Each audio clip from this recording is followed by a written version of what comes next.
बिस्मिल्लाहिर्रहमानिर्रहीम। अस्सलाम वालेकुम नाज़रीन, आप देख रहे हैं प्रोग्राम स्पोर्ट्स पेज। मैं हूं आपका मेज़बान मोहम्मद दानिश।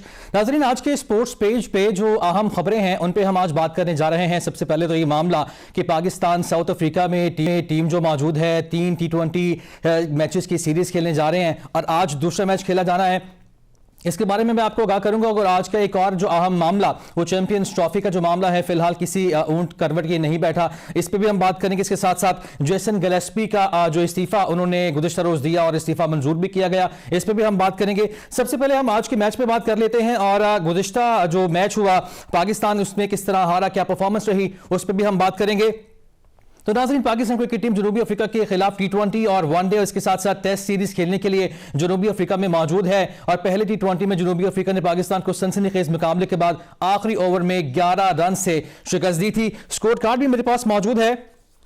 जनूबी अफ्रीका ने पहले टॉस जीता और पहले बैटिंग करते हुए उन्होंने 183 रन बनाए और बड़े अच्छी कारकर्दगी का उनकी जानिब से मुजाहरा किया गया। आपको बताते चलें कि मफाका जो कि 18 साल उनके बॉलर हैं साउथ अफ्रीकन, उन्होंने बड़ी जबरदस्त बॉलिंग का मुजाहरा किया और पाकिस्तानी टीम को जीत के करीब पहुंचते हुए उन्होंने रोका। 4 उन्होंने विकेटें हासिल की।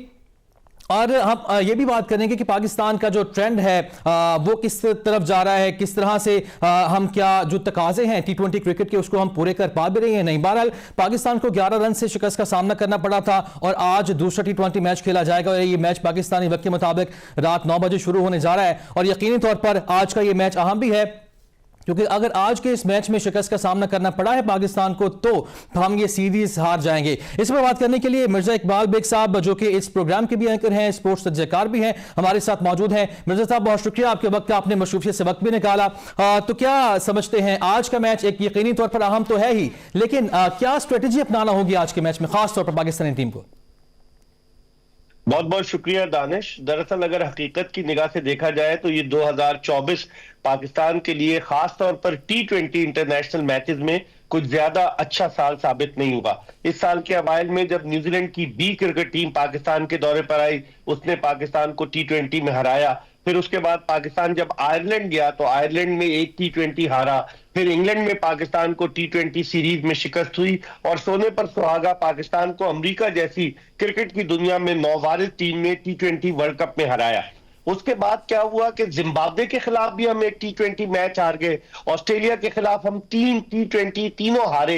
सीरीज जो थे वो 3-0 से व्हाइट वॉश की ऑस्ट्रेलिया ने और जिम्बाब्वे के खिलाफ एक T20 हारे। और अब जो एक T20 हुआ था 10 दिसंबर को, वो भी हम 11 रन से हारे। तो T20 में पाकिस्तान की परफॉर्मेंस इतनी अच्छी नहीं है। हालांकि मोहम्मद रिजवान को कप्तान बनाया गया है, लेकिन मैं समझता हूं कि रिजवान को अब देखना ये कि बाबर आजम और रिजवान इनिंग्स ओपन करते हैं या साइम अयूब किस दर्द की दवा है। Saim Ayub basically is an opener और वो दायरे का सही इस्तेमाल करता है। जो इब्तिदाई 20 ओवर में जो 6 ओवर होते हैं। मिर्जा साहब, मैं आपसे बात करता हूँ, हम मैच में भी आएंगे। मैं क्या, अगर आपने वो आज के साल की बात की ना, इस साल पाकिस्तान की परफॉर्मेंस क्या रही, तो 2024 में पाकिस्तान 16 T20 मैचेस हार चुका है और महज 8 हमारे हिस्से में जीत आई है। बिल्कुल आपने सही कहा। तो 8 किन के खिलाफ हम जीते ये भी देखें। हमने कनाडा को हराया, हमने जिम्बाब्वे को हराया, न्यूजीलैंड के खिलाफ हम मैच जीते, आयरलैंड के खिलाफ 2 मैचेस जीते, 1 हारे। तो उस लिहाज से पाकिस्तान की जो बड़ी टीमें हैं उनके खिलाफ परफॉर्मेंस पाकिस्तान की इतनी अच्छी नहीं रही। तो अब ये साल चूंकि अब दिसंबर आधा हो गया है, तो अब ये साल जब इसका सूरज गुरूब होगा तो पाकिस्तान को तवक्को करनी चाहिए कि आइंदा आने वाले दिनों में T20 में हमारी टीम की परफॉर्मेंस बेहतर हो। लेकिन ये सीरीज पाकिस्तान के लिए बड़ी चैलेंजिंग है। जिम्बाब्वे की कमजोर टीम के खिलाफ दानिश हम एक मैच हारे थे और यहां आते ही एक मैच हार गए। अब दूसरे मैच में जो इन्होंने चेंज किया है कि सुफियान मुकीम की जगह जहादात खान को जो मीडियम पेसर है उनको लेकर आए। सेंचुरियन में ये मैच है। सेंचुरियन जो है वो जोहान्सबर्ग के नजदीक है, तकरीबन 1.5 घंटे की ड्राइव है। और फिर कल तीसरा और आखिरी T20 जोहान्सबर्ग में होगा। तो चैलेंजिंग टास्क है। आज पाकिस्तान को सीरीज बचाने के लिए इंतहाई बेहतरीन कारकर्दगी पेश करना होगी। और खास तौर पर जो हमारी मिडिल ऑर्डर बैटिंग है दानिश, वो फ्लॉप हुई है। मिडिल ऑर्डर में आप उस्मान खान को आजमा रहे हैं, मिडिल ऑर्डर में तैयब ताहिर आ रहे हैं, इरफान खान नियाजी आ रहे हैं। तो पाकिस्तानी टीम का कॉम्बिनेशन बन नहीं पा रहा और मैं समझता हूं कि आज का मैच बड़ा इंपॉर्टेंट है पाकिस्तान के नुक्ते निगाह से। सब कॉम्बिनेशन की आप बात कर रहे हैं तो अगर कॉम्बिनेशन स्टार्ट की बात करें तो ओपनिंग शुरू जहां से होनी चाहिए। क्या आप समझते हैं कि जिस तरह की परफॉर्मेंस माजी में रही है बाबर आजम की, नो डाउट वो जो उनकी जाती परफॉर्मेंस देखी जाए तो बड़ी अच्छी परफॉर्मेंस का मुजाहरा कर रहे हैं, और यकीनी तौर पर अब जो हम देख भी रहे हैं, खबरें ये भी सामने आ रही हैं कि एक दो अगर 50s कर देते हैं तो वो हाईएस्ट 50s करने वाले T20 में खिलाड़ी बन जाएंगे। लेकिन क्या बाबर की ओपनर बनती है? और ऐसे में आपने पहले मैच में भी देखा कि बाबर ने 4 डॉट बॉल्स खेली, फिर आउट हो गए वो, और साइम अयूब ने फिर सहारा दिया टीम को, तो साइम की ओपनिंग नहीं बनती। बिल्कुल आपने सही कहा। लोग यही कह रहे हैं, जो क्रिकेट के माहिरीन और नाकदीन, उनका यही ख्याल है दानिश के बाबर आजम को वन डाउन पोजीशन पर आना चाहिए। अगर रिजवान बहुत इंसिस्ट कर रहे हैं इनिंग्स ओपन करने के लिए, because he is the captain, तो उन्होंने पहले भी नाराजगी का इजहार किया था जब गुज़िश्ता बरस दिसंबर में पाकिस्तानी क्रिकेट टीम गई थी न्यूजीलैंड और शाहीन शाह अफरीदी कप्तान थे, तो रिजवान को नीचे ले आए थे, जिस पर एक प्रेस कॉन्फ्रेंस में रिजवान ने थोड़ी सी खफगी का इजहार किया था। अब वो कप्तान है, वो इनिंग्स ओपन कर रहे हैं, लेकिन जिस तरह की उन्होंने बैटिंग की, आप देखें कि शुरू की इनिंग्स के ओवर जो थे, इब्तिदाई ओवर बहुत स्लो खेले, बाद में उन्होंने रन्स की रफ्तार बढ़ाने की कोशिश की, लेकिन पाकिस्तान हार गया। तो मेरे ख्याल में सबसे इस वक्त जो Saim Ayub in form batsman है, उसने पिछले मैच में भी जो 31 रन किए, उसकी इंटेंट देखें कि उसने आते ही जो है बॉलर्स पर चढ़कर अटैक किया, जिसकी वजह से साउथ अफ्रीकन बॉलर्स थोड़ी परेशानी का शिकार हुए। तो मेरे ख्याल में साइम अयूब को इनिंग्स ओपन करनी चाहिए और बाबर आजम को वन डाउन आना चाहिए। अच्छा मिर्जा साहब, यकीनी तौर पर सही फरमा रहे हैं आप, जो अप्रोच होनी चाहिए हमारी खास तौर पर T20 में पावर प्ले में, वो अप्रोच हमें दिखाई नहीं देती। जिस तरह आपने कहा, रिजवान का 73 रन बनाए, उन्होंने टोटल 62 गेंदें खेली, यानी 10 ओवर से जायद एक बंदा ही खेल गया, और उसकी जो डॉट बॉल्स थी वो 24 डॉट बॉल्स बनती हैं, यानी और स्टार्ट में उन्होंने डॉट बॉल्स खेली। यानी जब पावर प्ले में आपको हिटें मारनी होती हैं तो बाकी अगर टीमों से मवाजना करें, पावर प्ले में कोशिश होती है कि उनकी विकेट भी ना जाए, अगर विकेट जाती भी, लेकिन बाद के आने वाले प्लेयर वो भी खेलते रहते हैं तेज, आके स्कोर ज्यादा बने। तो यहां पर क्या खामी आपको लगती है? देखें दानिश, टीमें समझ गई हैं कि रिजवान का ऑन साइड बड़ा स्ट्रांग है, कि अगर जरा सी भी मिडिल और लेग स्टंप पर गेंद मिलती है, रिजवान उसको जो है बाउंड्री की तरफ भेजने की कोशिश करते हैं, और अब टीमें उनको आउटसाइड द ऑफ स्टंप फंसा रही हैं, ताकि वहां उन्हें स्ट्रोक खेलने में मुश्किल होती है। और उन्होंने स्ट्रैटेजी, टीमों ने ये बनाई है कि उनको यॉर्कर्स किए जाए ताकि उन्हें स्पेस ना मिले, तो उसकी वजह से वो थोड़े से फंसे हुए थे, लेकिन उन्होंने कुछ ज्यादा ही प्रेशर ले लिया एज अ कैप्टन अपने आप पर। उन्होंने स्ट्राइक को रोटेट नहीं किया। जिस तरह आपने कहा कि 24 डॉट बॉल्स अगर रिजवान ने खेली हैं, तो इसका मतलब ये बहुत 20 ओवर तक वो आखिरी ओवर में आउट हुए, तो इसका मतलब है कि उन्होंने स्ट्राइक रोटेट नहीं किया, जिसकी वजह से प्रॉब्लम हुई है।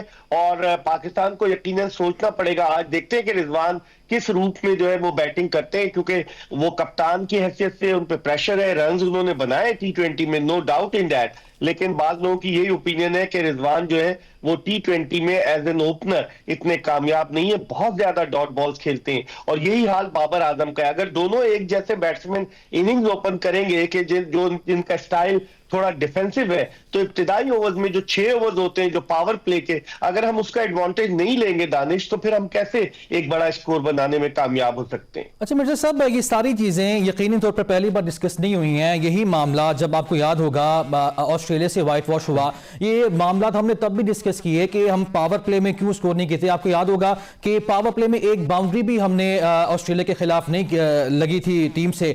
तो मसला ये है कि हम बाहर बैठे, हमें चीजें सारी अंदाजा हो जाता है और हम नतीजे पे पहुंच जाते हैं, लेकिन प्लेयर्स को अंदाजा क्यों नहीं हो पाता?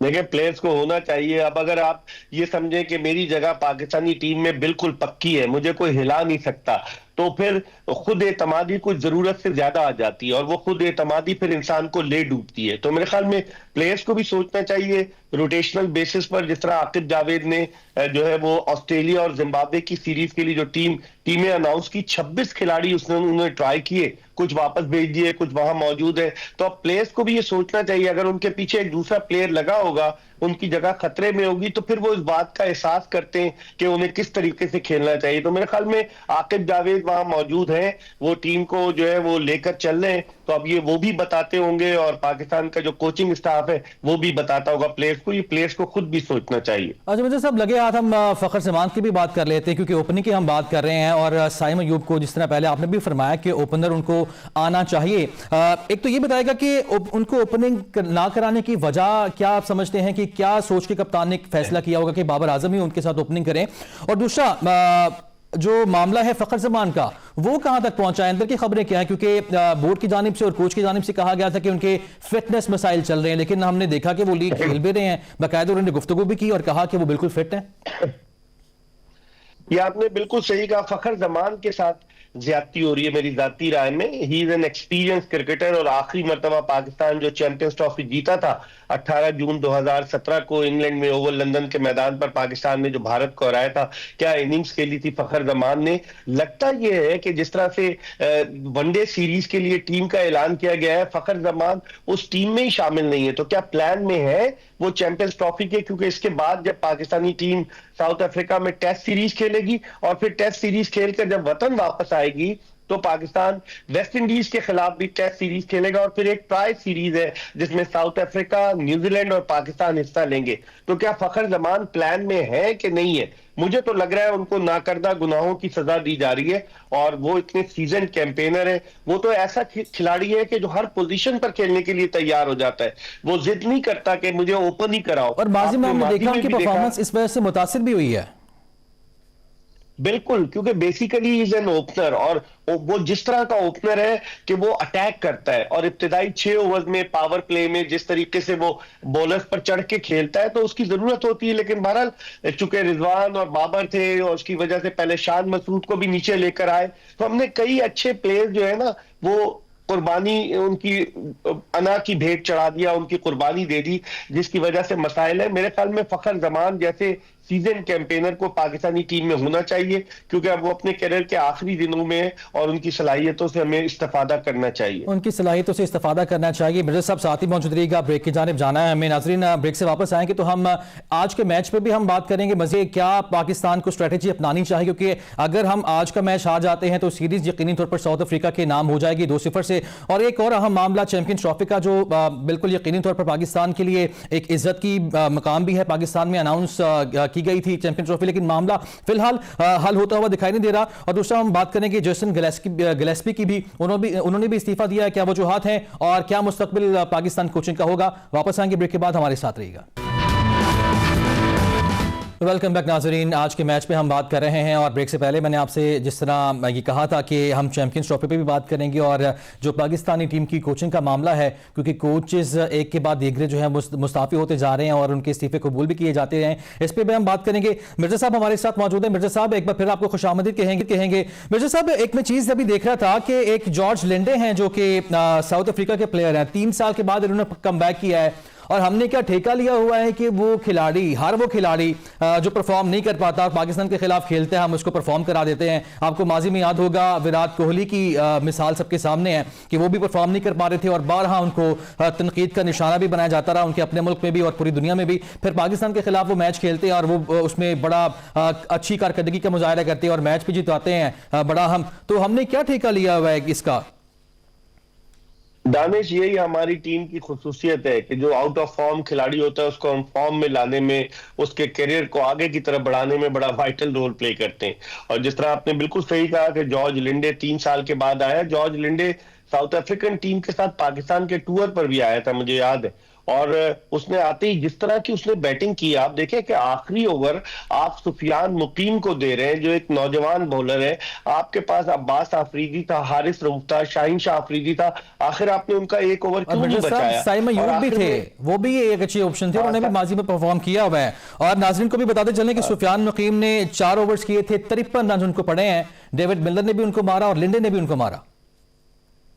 देखिए, साइम अयूब को इसलिए आखिरी ओवर नहीं दे सकते थे, दानिश के स्पिनर को आखिरी ओवर देना रिस्क होता है और साइम अयूब इतने रेगुलर नहीं है, ठीक है बॉलिंग करते हैं। तो मेरे ख्याल में आपके फास्ट बॉलर, खासतौर पर मैं कहूंगा अब्बास आफरीदी, जिस तरीके से वो मिक्स करता है अपनी स्लोअर डिलीवरीज को, स्लोअर बाउंसर्स को, यॉर्कर्स को, तो वो बड़ा इफेक्टिव साबित हो सकता था आखिरी ओवर में।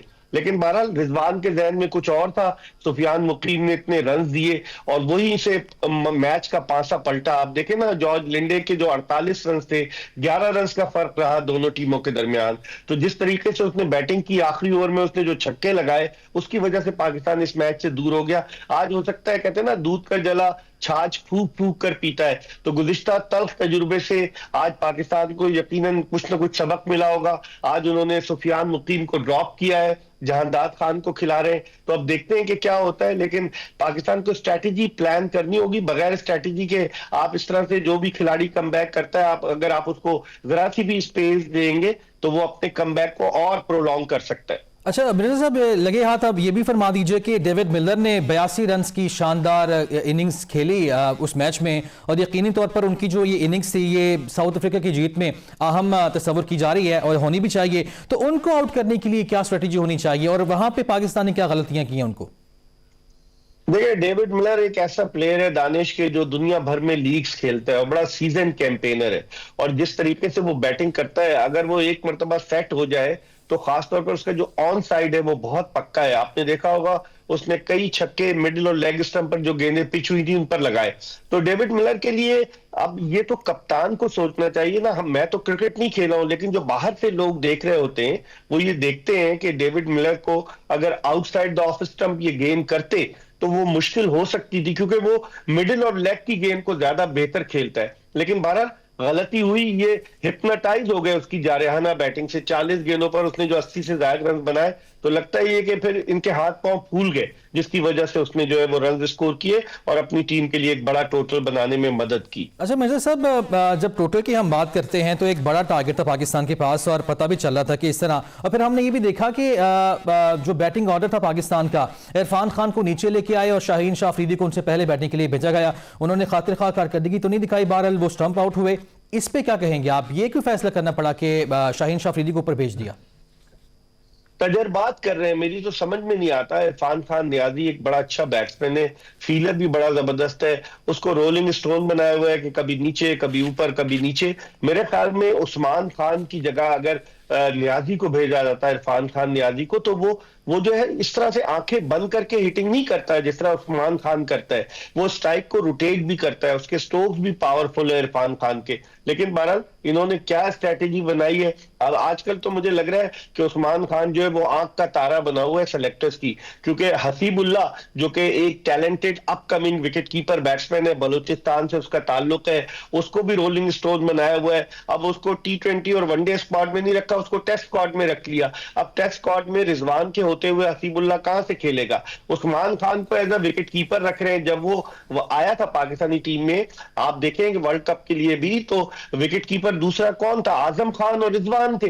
तो उस्मान खान तो कीपिंग नहीं कर रहे थे, तो उस्मान खान को किस खुशी में as a wicket keeper batsman try कर रहे हैं? मेरे ख्याल में जिस अंदाज से उस्मान खान बैटिंग करते हैं दानिश, वो इंटरनेशनल क्रिकेट में डिलीवर वो नहीं कर पाएंगे। हालांकि उन्होंने एक मिस सेंचुरी बनाई है ऑस्ट्रेलिया के खिलाफ, but I don't think he will deliver at international level. अच्छा, एक तो ये भी फरमाइएगा कि उस्मान खान के साथ मसला क्या चल रहा है। दूसरा, एक और में हम पहले अप्रोच की बात कर रहे थे, पावर प्ले में हमने बात की, और जो गुज़िश्ता मैच खेला गया जिसमें पाकिस्तान को शिकस्त का सामना करना पड़ा 11 रन से, साउथ अफ्रीका ने उसमें पूरे मैच में 14 छक्के लगाए हैं और पाकिस्तान की जानिब से सिर्फ 4 छक्के लगे, वो भी रिजवान की जानिब से। तो T20 में आपके पास ऐसे प्लेयर्स तो होने चाहिए ना जो कि बॉल को ग्राउंड से बाहर फेंकते रहे, लेकिन पाकिस्तानी सिर्फ 4 छक्के पूरे मैच में।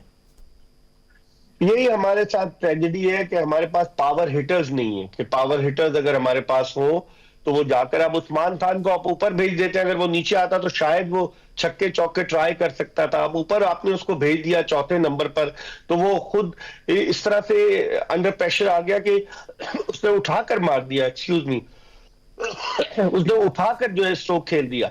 तो इस तरह से नहीं होता है। मेरे ख्याल में उसको तजुर्बे की कमी है, और जिस तरह की विकेट्स हैं, अब तो हमें सेंचुरियन में तेज विकेट मिलेगी दानिश, और जोहानिसबर्ग में भी तेज विकेट मिलेगी। लेकिन अब ये टीम मैनेजमेंट पे डिपेंड करता है कि वो उस्मान खान को किस पोजीशन पर कैसे यूटिलाइज करते हैं। बिल्कुल मिर्जा साहब, आज के मैच पे फाइनल आपके कमेंट्स चाहिए कि क्या पाकिस्तान को स्ट्रेटेजी अपनानी चाहिए, और जो खामियों पे हमने बात कर ली, पाकिस्तान किस चीज से या साउथ अफ्रीका के ऐसे कौन से लूप होल्स हैं जो पाकिस्तान जहां पे फायदा उठा सकता है, और आज यकीनी तौर पर अगर मैच हम नहीं जीतेंगे तो सीरीज हार जाएंगे फिर? देखिए, अब साउथ अफ्रीका के कई टॉप के क्रिकेटर्स वापस आ जाएंगे। कगिसो रबादा जो कि टेस्ट मैच खेल लेते श्रीलंका के खिलाफ, वो वापस आ जाएंगे। अगरचे आंद्रे नोकिया जो टीम में आए थे वो खेले भी नहीं पहला मैच, वो अनफिट हो गए। और उनके अलावा और भी उनके प्लेयर हैं, मार्को यैनसन जो बड़े जबरदस्त प्लेयर है वो भी आ जाएंगे टीम में, तो उनकी टीम तगड़ी हो जाएगी और हो सकता है वो कैशव महाराज जो उनके लेफ्ट आर्म स्पिनर है उनको भी खिलाए। तो अब उनकी टीम बहुत तगड़ी है। अब हमें क्या स्ट्रेटेजी बनानी है, अगर हम पावर प्ले का सही इस्तेमाल नहीं करते तो हमारे लिए मुश्किलात पैदा होंगी। फिर हम अक्सर जीतते हैं दानिश अपनी बॉलिंग पर, और हमारे जो मेन बॉलर हैं जिन्होंने बड़ी अच्छी परफॉर्मेंस दी, हारिस रऊफ ने ऑस्ट्रेलियन टूर पे, वो इतने ज्यादा थोड़े से ऑफ कलर नजर आ रहे हैं। गुज़िश्ता मैच में भी उनकी बड़ी पिटाई हुई और फिर जिम्बाब्वे के खिलाफ भी वो उतने इंप्रेसिव नहीं रहे जिस तरह की परफॉर्मेंस उन्होंने ऑस्ट्रेलिया में दी थी। तो अब देखते हैं पाकिस्तान क्या स्ट्रैटेजी बनाता है। पाकिस्तान एक और मीडियम पेसर के साथ गया, यानी कि आपके पास 4 फास्ट बॉलर हो गए, शाहीन शाह अफरीदी, हारिस रऊफ, उसके अलावा आपके पास जहादात खान है और अब्बास आफरीदी है। तो 4 फास्ट बॉलर के साथ जा रहे हैं। जिस तरह मैंने कहा कि सेंचुरियन की विकेट जो है वो फास्ट बॉलर्स के लिए मददगार साबित होती, तो पाकिस्तान की बैटिंग पर सबकी नजरें मरकूज है कि अगर हमारे बैट्समैन किस तरह की बैटिंग करते हैं, जब भी पाकिस्तान इस सीरीज को लेवल कर सकेगा। चलें जी, हम उम्मीद करते हैं कि पाकिस्तान अपनी माजी की गलतियों से सीखे और आज के मैच में कामयाबी पाकिस्तान का मुकद्दर बने। मिर्जा साहब लगे हम बात कर लेते हैं चैंपियंस ट्रॉफी का मामला। ये ऊन जो है ये किस करवट बैठने जा रहा है, और हम देख रहे हैं जो क्रिकेट हलकों में तनकीद भी की जा रही है क्योंकि पाकिस्तान में इसका इनेकाद होना था, मामला अभी तक पेंडिंग है, और जो ICC के नए सदर हैं जय शाह साहब, वो इस अहम मामले को छोड़ के उन पर तनकीद ये हो रही है कि वो ऑस्ट्रेलिया में मौजूद हैं। तो ये मामला अंदर की खबरें क्या है, और दूसरा भारतीय मीडिया ये दावा कर रहा है कि अब क्योंकि चैंपियंस ट्रॉफी 50 ओवर्स की थी और अब ये दावा किया जा रहा है कि इसको 20 ओवर्स तक महदूद करने का अब जो भारत है वो प्रोपेगेंडा कर रहा है कि इसमें इसको 20 ओवर्स तक यानी 2020 कर दिया जाए। देखिए, भारतीय मीडिया तो हर तरह का प्रोपेगेंडा कर रहा है। पहले भी भारतीय मीडिया ने प्रोपेगेंडा किया था और उन्होंने खबर दी थी कि चैंपियंस ट्रॉफी में भारतीय टीम पाकिस्तान नहीं जाएगी, और अब एक मर्तबा फिर भारतीय मीडिया ने खबरें चलाना शुरू कर दी है। दरअसल ये चैंपियंस ट्रॉफी ICC के गले की एक ऐसी हड्डी बन गई है जिसे वो न निगल सकता है न उगल सकता है, और अब दिन कम होते जा रहे हैं। 10 नवंबर को शेड्यूल अनाउंस होना था, आज आप देखें कि 13 दिसंबर हो गई और अभी तक शेड्यूल अनाउंस नहीं हुआ। तो इसका मतलब ये हुआ कि अभी भी बहुत सारे लूप होल्स हैं। अगरचे पाकिस्तान क्रिकेट बोर्ड के ऑफिशियल सबसे 2 दिन कबल दुबई गए, उन्होंने भारतीय बोर्ड के ऑफिशियल से बात की। जय शाह तो अब इन्वॉल्व ही नहीं हो रहे, वो अपने ऑफिशियल्स को, अपने भारतीय क्रिकेट बोर्ड के जो ऑफिशियल्स हैं उनको लेकर आ रहे हैं कि आप बातचीत करें, और भारत 1 इंच भी हटने को तैयार नहीं है कि वो लिख कर दे पाकिस्तान को। पाकिस्तान क्रिकेट बोर्ड ने यह शर्त रखी है कि अगर भारत लिख के दे देगा हाइब्रिड मॉडल पर, कि जब पाकिस्तान वहां जाएगा तो हाइब्रिड मॉडल पर खेलेगा, तो हम हाइब्रिड मॉडल पर खेलने के लिए तैयार है। लेकिन उनकी हठधर्मी की वजह से मुस्तकबिल खतरे में, अगर चैंपियंस ट्रॉफी नहीं होती तो दानिश जो ICC के रुकन मुमालिक है उन्हें बहुत बड़ा माली नुकसान होगा। और अब चैंपियंस ट्रॉफी अगर अब नहीं होती, मुलतवी होती, तो उसके बाद कोई ऐसी विंडो नहीं है कि 8 की 8 टीमों को एक जगह इकट्ठा किया जाए और टूर्नामेंट कराया जाए। शायद यही वजह है कि भारतीय मीडिया ने यह प्रोपेगेंडा शुरू कर दिया है कि T20 फॉर्मेट पे होगा, लेकिन कैसे हो सकता है? ये तो पहले से डिसाइडेड था। तमाम बोर्ड मेंबर्स ने दस्तखत किए थे कि चैंपियंस ट्रॉफी 50 ओवर्स की होगी। 2021 में पाकिस्तान को इस पर भी फैसला होना बाकी है। मिर्जा साहब, ब्रेक पे जाने का कहा जा रहा है, ब्रेक से हम वापस आएंगे नाजरीन, तो मजीद बात करेंगे कि चैंपियंस ट्रॉफी का मुस्तकबिल पर क्या होने जा रहा है, और एक और अहम मामला जो पाकिस्तान के कोचेस का मामला है उस पर भी हम बात करेंगे। Stay with us. Welcome back नाजरीन, चैंपियंस ट्रॉफी के पाकिस्तान में निकात की हम बात कर रहे हैं और मिर्जा इकबाल बेग साहब हमारे साथ मौजूद है। मिर्जा साहब, आपकी जानिब भी आऊँगा, फरमाइएगा, जो भी हम बात कर रहे थे चैंपियंस ट्रॉफी वाले मामले की, तमाम तर सूरत हाल के बाद कि पाकिस्तान ने अच्छी ऑप्शंस भी दी और जो एक मुनसिफाना ऑप्शंस भी थी ताकि किसी के साथ ज्यादती ना होने पाए।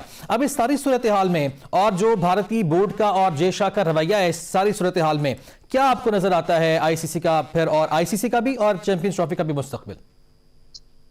देखें दानिश, अगर हकीकत की निगाह से देखा जाए तो मुझे लग रहा है कि भारत एक पूरा जोर लगा रहा है कि ICC चैंपियंस ट्रॉफी के मैचेस जो हैं वो पूरी की पूरी ICC चैंपियंस ट्रॉफी दुबई में हो, क्योंकि अगर दुबई में नहीं होती तो फिर दोनों मतलब कई ममालिक को, पाकिस्तान और भारतीय क्रिकेट बोर्ड को तो माली नुकसान होगा, लेकिन ICC के रुकन ममालिक को नुकसान होगा।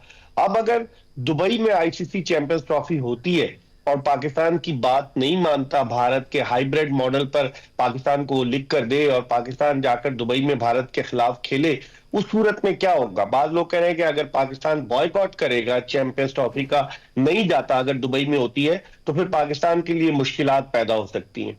अब भारत ये ट्रिक कर रहा है कि किसी भी तरीके से चैंपियंस ट्रॉफी को कराया तो जाए, लेकिन पाकिस्तान में नहीं, क्योंकि वो अपनी बात पे अड़ा हुआ है कि इन प्रिंसिपल तो वो तैयार है कि पाकिस्तान आइंदा 3 बरस तक जो मैचेस हैं वो हाइब्रिड मॉडल पर भारत में जो होने वाले टूर्नामेंट के खेले, लेकिन वो लिख कर नहीं दे रहा। तो मुझे लग रहा है कि मुझे जो जो मेरा अपना तजुर्बा है उसके मुताबिक मुझे लग रहा है कि वो प्लान कर रहे हैं कि दुबई में कराया जाए और पाकिस्तान को कन्विंस किया जाए। पाकिस्तान होस्ट कंट्री है, उसको कैसे नजरअंदाज कर सकते हैं, दूध में से मक्खी की तरह निकाल कर फेंक सकते हैं। तो मुझे लग रहा है कि भारत इस तगदौ में है, इसीलिए जय शाह तो चले गए ऑस्ट्रेलिया, लेकिन भारत इस तगदौ में है कि चैंपियंस ट्रॉफी को पूरी की पूरी को दुबई मुंतकिल कर दिया जाए। अच्छा, अगर मिर्जा साहब अगर ग्राउंड रियलिटीज देखें तो हमने माजी में भी हमें याद होगा रिसेंट जो वर्ल्ड कप हुआ इंडिया में, पहले खबरें ये सामने आई कि हुकूमत से इजाज़त दी जाए, लेकिन हुकूमत ने कहा कि चलें जी चले जाए पाकिस्तान और चले जाए भारत। और इस दफ़ा ये हुआ है कि ना सिर्फ हुकूमत बल्कि पीसी ने भी एक तगड़ा स्टैंड लिया है। तो इस सारी सूरत हाल में पाकिस्तान के बगैर तो आप फैसला कर सकते हैं चैंपियंस ट्रॉफी का, या पॉसिबल है फिर भी? देखिए दानिश, पाकिस्तान एक ऐसा मुल्क है आईसीसी के रुकन ममालिक में से कि जिसकी टीम की अपनी वैल्यू है। ये अलग बात है कि हम हार रहे हैं, लेकिन इस वक्त हम आईसीसी की ओडीआई रैंकिंग में नंबर 3 टीम है। हमने ऑस्ट्रेलिया को, जो वर्ल्ड चैंपियन था 50 ओवर्स का, उसे ऑस्ट्रेलिया में 2-1 हराया है सीरीज में। तो आप पाकिस्तान को नजरअंदाज कैसे कर सकते हैं? अब चूंकि 2021 में कॉन्ट्रैक्ट साइन हुआ था कि पाकिस्तान को मेजबानी दी गई थी चैंपियंस ट्रॉफी 2025 की, तो आप कैसे नजरअंदाज कर सकते हैं? यही तो आईसीसी के लिए मुश्किल हो रही है। अगर पाकिस्तान को उसे नजरअंदाज करना होता तो अब तक आईसीसी ऐलान कर चुका होता कि टूर्नामेंट दुबई में होगा या टूर्नामेंट का मुस्तकबिल क्या होगा। तो बीच मुश्किल में वो लोग फंसे हुए, और मुझे लग रहा है कि जिस तरीके के मामला है, क्योंकि अगर अब नहीं हुआ चैंपियंस ट्रॉफी क्रिकेट टूर्नामेंट तो फिर इस साल सितंबर तक कोई विंडो नहीं है कि 8 की 8 टीमों को आप इकट्ठा करें। तो इसलिए थोड़ा डिले हो रहा है। मिर्जा साहब ये भी फरमाइएगा, एक और सवाल यहाँ पे ये भी मैं पूछना चाह रहा हूँ कि जो मेंबर ममालिक हैं आईसीसी के, जो आईसीसी की छतरी के नीचे खेलते हैं, और माजी में भी हमने देखा कि भारत जो है वो लॉबिंग करता रहा है। इससे पहले बिग 3 का मनसूबा भी बेनकाब हुआ जो कामयाब ना हो सका। तो बाकी जो बोर्ड मेंबर्स हैं या जो ममालिक हैं मेंबर्स आईसीसी के जो नीचे खेलते हैं, उनकी सूरत हाल क्या है? क्या वो पाकिस्तान का साथ देने के लिए तैयार हैं, या फिर आईपीएल के लालच में वो भी फिर अपना जो है वो स्टांस उसे हट सकते हैं?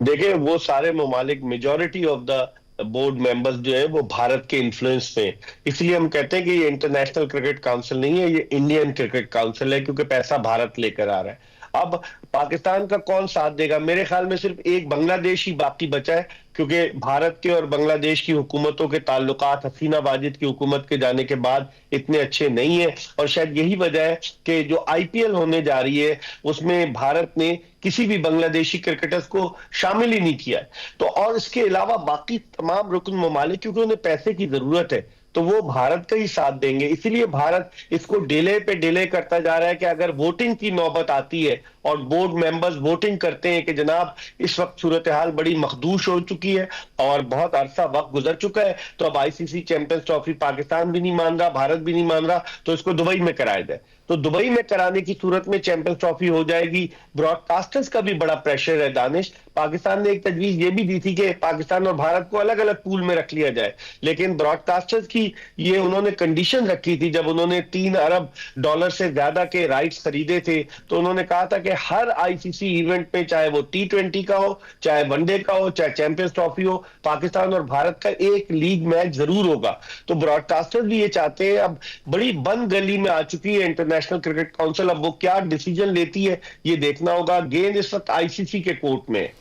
अच्छा मिर्जा साहब, जो सूरत हाल आप बता रहे हैं और पैसों का सारा खेल है, और जिस तरह आपने भी कहा कि एक ही पूल में रखना मजबूरी भी है, क्योंकि मेरे ख्याल से पूरे टूर्नामेंट में जो ब्रॉडकास्टर्स हैं वो इतना पैसा नहीं कमाते जो एक पाकिस्तान और भारत के मैच से कमा लेते हैं। तो एक मुहावरा में मुझे याद आ रहा है कि कुफर टूटा खुदा खुदा करके, तो ये कुफर आखिर कब टूटेगा फिर? बज़ाहिर तो नजर नहीं आ रहा, क्योंकि जब से 2014 से नरेंद्र मोदी की हुकूमत है भारत में, जब से पाकिस्तान भारत क्रिकेट रिलेशनशिप इतने अच्छे नहीं है। पाकिस्तानी क्रिकेट टीम ने आखिरी मर्तबा 2012 के आखिर में भारत का दौरा किया था, वनडे और T20 सीरीज खेली थी, और उसके बाद से पाकिस्तानी टीम भारत नहीं गई है। और उसके अलावा वर्ल्ड कप खेलने गई, 2016 का T20 वर्ल्ड कप और 2023 का जो 50 ओवर्स का वर्ल्ड कप। तो मुझे नहीं लग रहा जब तक हुकूमती सतह पर नहीं होगा, क्योंकि उनकी हुकूमत जो है वो बहुत ही स्टबर्न तरीके से इस तमाम मामले को देख रही है। और आप देखेंगे जय शाह जो है भारत के वजीर दाखिला अमित शाह के साहबजादे हैं, और अमित शाह नरेंद्र मोदी के बड़े करीबी साथी हैं। तो मुझे नहीं लग रहा कि आइंदा आने वाले दिनों में जब तक नरेंद्र मोदी की हुकूमत है, जब तक पाकिस्तान और भारत की हुकूमतों के ताल्लुकात अच्छे नहीं होते, खुशगवार नहीं होते, मुझे नहीं लग रहा कि क्रिकेट जो है वो दोबारा से रिवाइव होगी इन दोनों ममालिक के दरमियान। चलिए जी, हम इस उम्मीद के साथ कि चैंपियंस ट्रॉफी का जो ये मामला है ये किसी करवट बैठे और मामला हल होता हुआ दिखाई दे, फिलहाल नजर तो नहीं आ रहा, लेकिन हम दुआ गो है कि चैंपियंस ट्रॉफी का इनेकाद पाकिस्तान में हो। इसी उम्मीद के साथ हम ब्रेक की जानिब बढ़ते हैं। ब्रेक से वापस आएंगे तो एक और अहम मामला जो कोचेस का मामला उस पर बात करेंगे। नाजरीन, स्टे विद अस।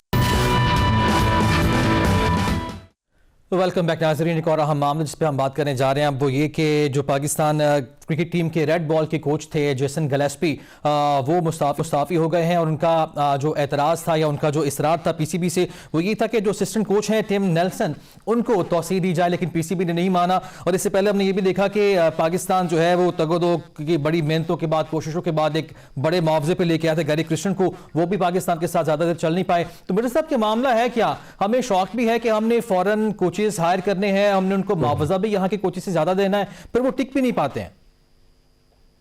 देखिए, कंसिस्टेंसी नहीं है, मुस्तकिल मिजाजी की कमी है।